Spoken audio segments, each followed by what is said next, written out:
Anyway, this has been a review.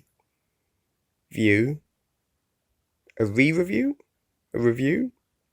No, a review. Hello everyone, welcome to Glass Half Dead.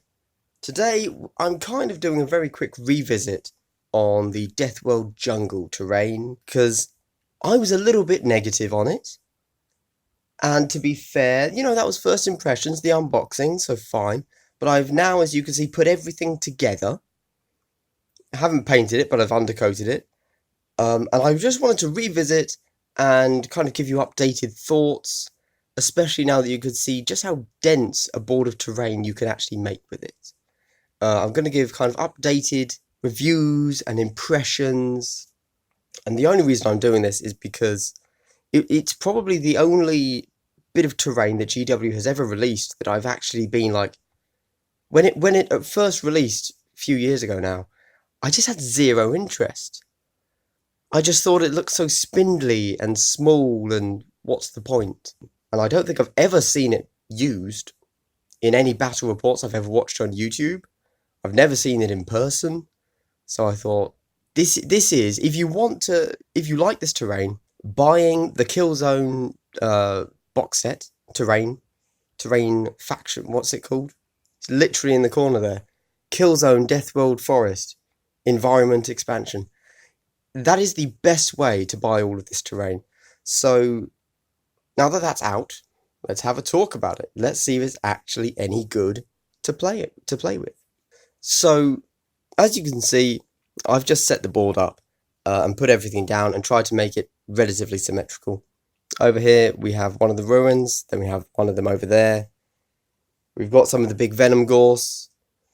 We've got some of the small barbed things, and then whatever those are. I can't remember the names of anything.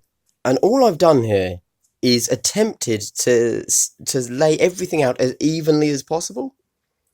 So this isn't how I'd actually play a game on it, probably. This was literally me just trying to fill the board, or see how much of the board I could fill.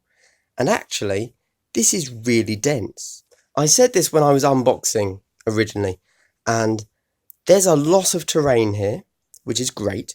However, nothing is actually going to block line of sight. And that is still true. There's maybe, on this board, if you're at one end, if you're here behind this ruin, there's maybe, one spot where there's a thick enough terrain that you couldn't hit somebody, which I think might be, if you're there, looking through that all the way to there, I reckon you'd be out of sight there.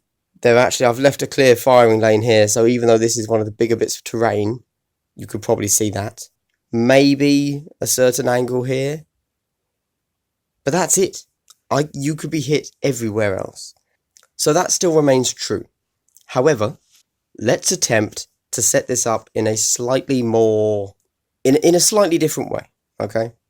So I still want to have the Eldritch Ruins, one each side, because they're actually pieces that you can interact with.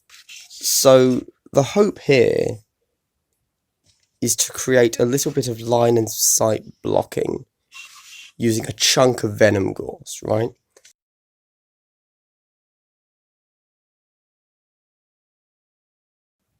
Now, in terms of a board I'd actually play on, this is a bit more what I'd be looking for, because it kind of gives you firing lanes and clumps of terrain to play in, whereas before it was a bit of a mess. So now you've got all of this in the centre, which is, there's enough there, it's dense enough that you're going to be blocking line of sight. You've got a few things here to play with, and you've got kind of your base to fall back to. Again, you're probably always going to be obscured here, because there's unless you're crazy in it, well, unless you've only got 5 inches of movement and you're trying to dash from here to here, you end up here. But that's good, that's what you want. You want people to have a little bit of an option. If they're here, it's like, well, I can't make it to there and stay safe, so what do? It forces people to make questions. That's exactly what you want in gameplay. I think this is a much better setup for actual gameplay, because it gives you features. Whereas before, it was just a big mess of terrain. Let's put some kill teams on the board and see how line of sight actually look. Okay, so we now have the board set up as if we were about to play Sweep and Clear, I think it's called. Are we actually within range? Everybody's got 24-inch guns on this board. Okay, so in this layout, everyone with a gun can hit everyone, apart from my pistol guys here that aren't yet in range. If they can see on this first turn, they can shoot. Let's see what we can actually see, shall we? Okay. We're down here on the ground. We've got our Cabalite warriors looking through the forest. I think there's a bit of an issue here, okay? In that, can they see any of the Necron immortals? They definitely can't see this one here.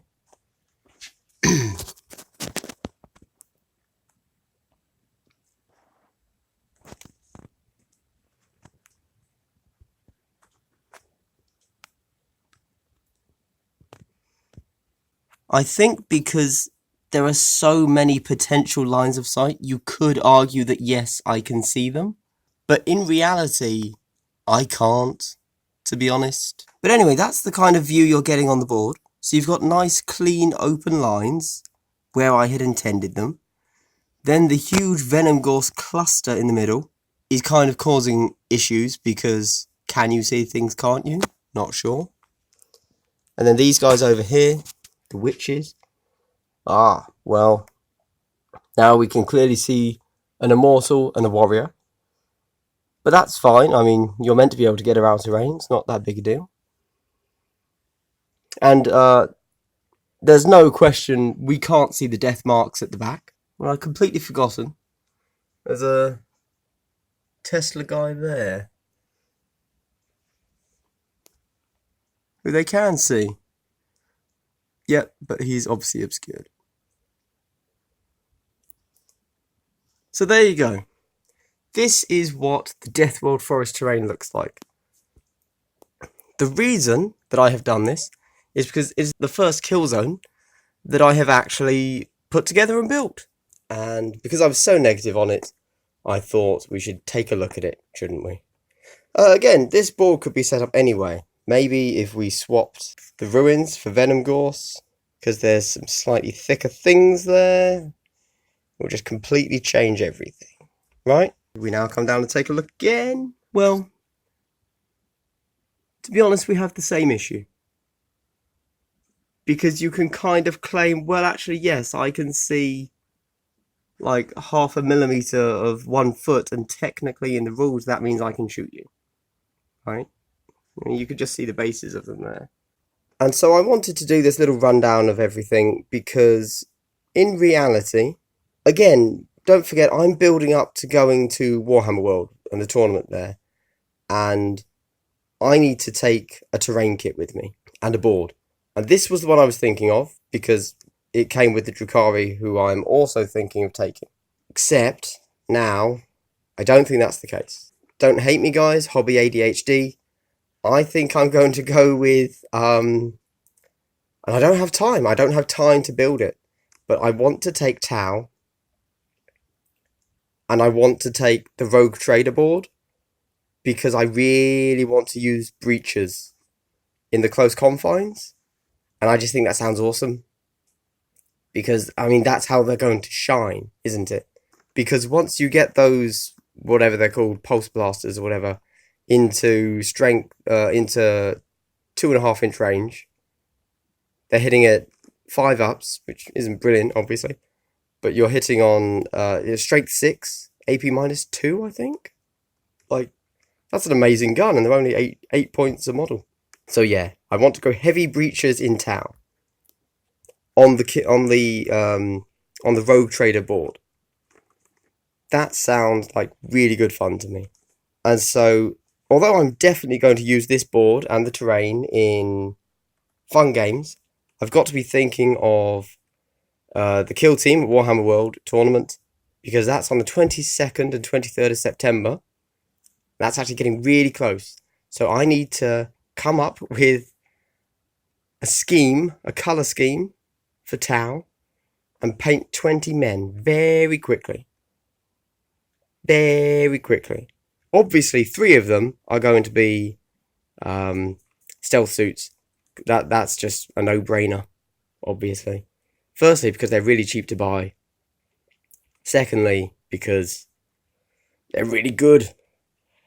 And then I'm going to do about a few drones, but mainly breaches and fire warriors.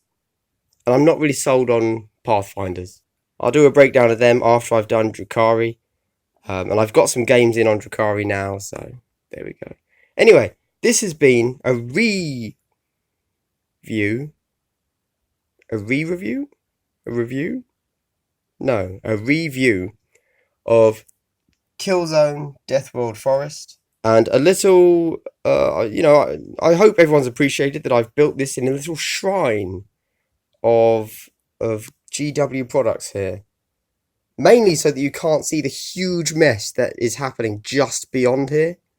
Because it is a tip. But I like to think of what I've done here as a little bit of a monument to decadence. Which kind of, is going to be the downfall of our society. So there you go. Consumerism, yay! Woo! Alright. Anyway, I hope that this has given you a few new ideas about the terrain, the Deathworld jungle terrain, whether or not you should buy it. It does look nice, I will say, like these big bits of terrain, plus the Venom Gorse, really nice. I'm less sold on these bits. They're fine. They're fine. And these look nice, but they don't really provide much cover. But the big trees and the ruins, which are the things that you get from Kill Team Model I and the Slicing Noose, these smaller bits only come with the Killzone Deathworld Forest box. They're actually really nice and could very easily fit into any board that you do.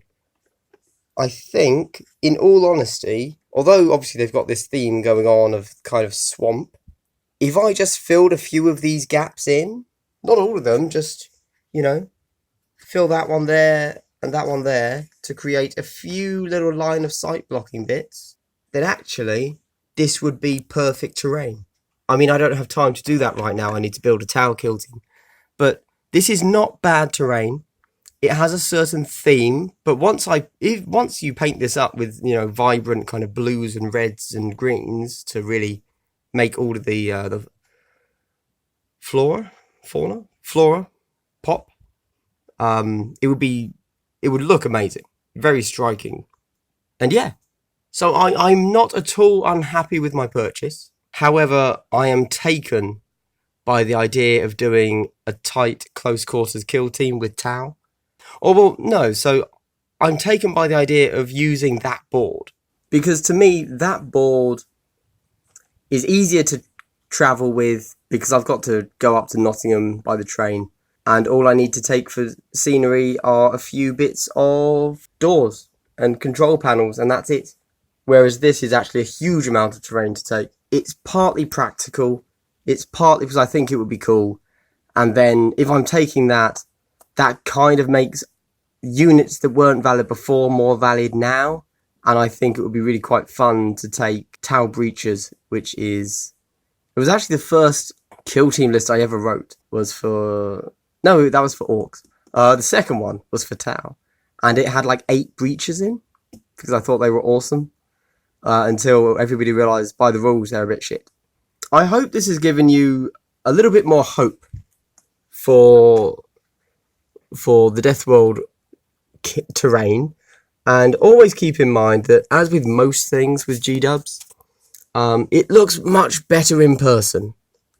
I'm sure that I would be watching this and thinking, whatever, glass, looks a bit crap. But honestly, in person, it looks good, I think. These big bits, again, less so the small bits, but these big bits, chunky bits, really nice.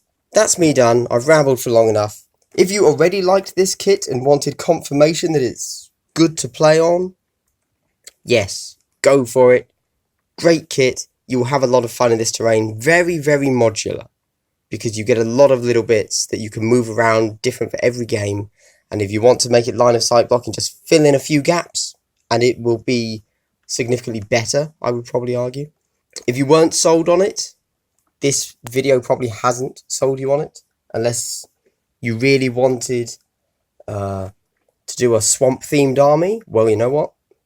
This terrain will work perfectly. And if you didn't like it before, this video will not have changed your mind at all. I'm not a salesman, so there you go. Anyway, that's me done for today, guys. So this is Glass Half Dead, signing out. Hope you all have a great day. Bye.